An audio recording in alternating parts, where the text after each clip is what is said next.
Perverts, the lot of them, said Detective Chief Inspector Alan Banks, adjusting the treble on the stereo. Including me? Said Sandra.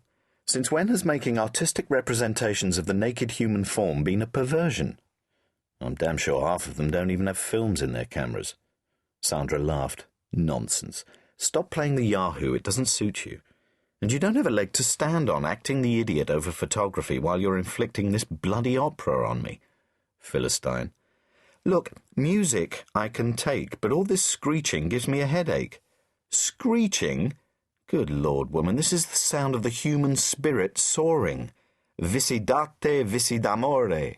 Oh, put a sock in it. Sandra reached for her scotch. It was always like this when he found a new interest. He would pursue it with a passion for 6 months, then lose interest.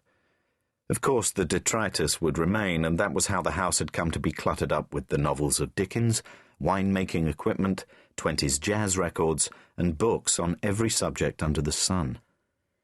He'd become interested in opera after seeing the magic flute on television, and it was driving her crazy.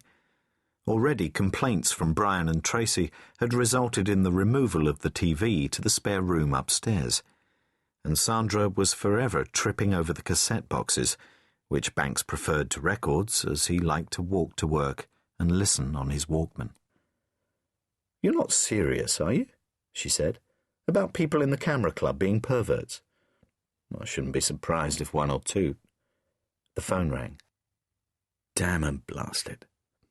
Banks hurried over to it while Sandra took the opportunity surreptitiously to turn down the volume on Tosca. "Seems someone's been taking unasked-for peeks at the naked human form again," Banks said when he sat down again a few minutes later. "Another Peeping Tom incident?"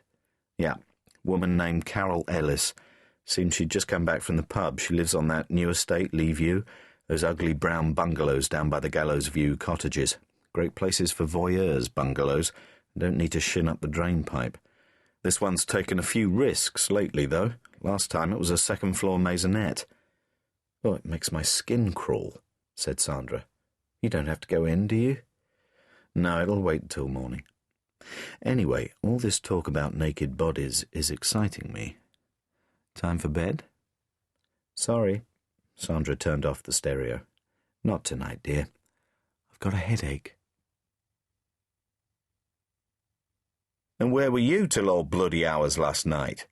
Graham Sharp roared at his son over the breakfast table. Trevor glowered into his cornflakes. "Out." "With that bloody good-for-nothing Mick Webster, I'll bet." "What if I was? It's my business." "Trevor, he's a bad 'un, like his brother and his father before him. I didn't raise you all these years with me own hands just so you could hang about with hooligans. I just want you to do well for yourself. You're a bright lad. If you work hard, you can get to university." "What's the point? There's no jobs anyway." "It's not always going to be like this.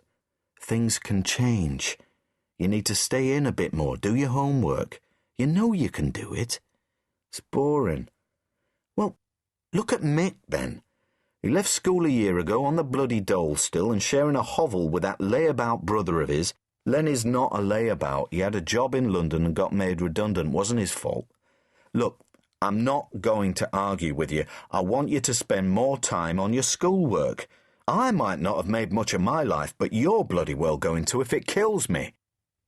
Trevor stood up and reached for his satchel. "Better be off then.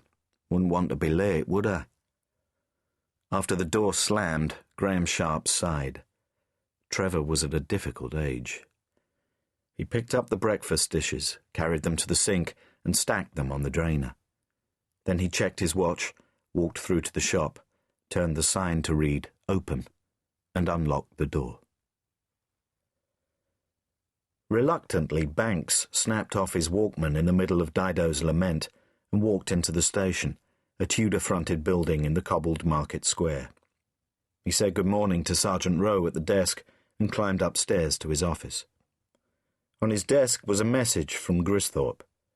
"Alan, see me in my office when you get in." So he walked along the corridor and knocked on the superintendent's door. "Come in," Gristhorpe called. "Ah, Alan. Meet Dr. Fuller." A woman was sitting